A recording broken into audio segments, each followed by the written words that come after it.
Hey friends, welcome to Adulting with Esther, the show where we talk about the things that you don't learn in school. I'm your host Esther, and today we're going to be talking about the 7 things that you need to know to be able to sew by hand. If you're new here, welcome. Consider subscribing down below so that you can get alerts when we post our videos on Tuesdays, and go ahead and hit that like button if you're getting value out of this video so far. If at any point during the video you want to check out the description below, you'll be able to find links to things like the products I'm using here and links to other resources to help you out. Number 6. How to patch a hole, like a big hole, or something that's wearing out like the crotch of your jeans. When you notice your pants are starting to change color and they're wearing thin, or that the material is starting to pill, it's better to put a patch before it breaks through to an actual hole, because then whatever material you use to patch it is going to show through. Choose a patch that's about the same size as the thinning area on your pants, or even a little bit larger. When you're using these iron-on patches, you are going to need an iron.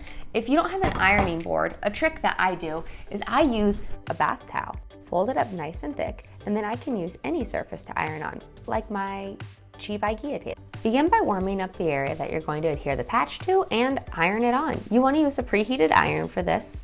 You'll want to apply even pressure, moving the iron around so as to get good adhesion throughout the entire patch and not burn your pants.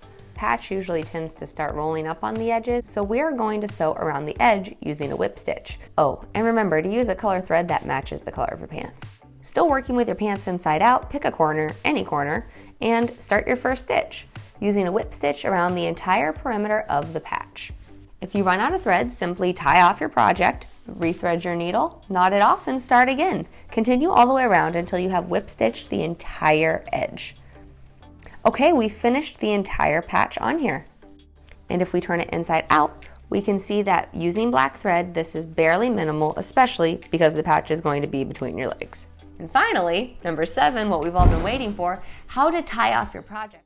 On the 6th day of sewing, Esther gave to me jeans without crotchels, 1 working button, a mended hole, shorter length pants, 2 basic stitches, and a brand new ability.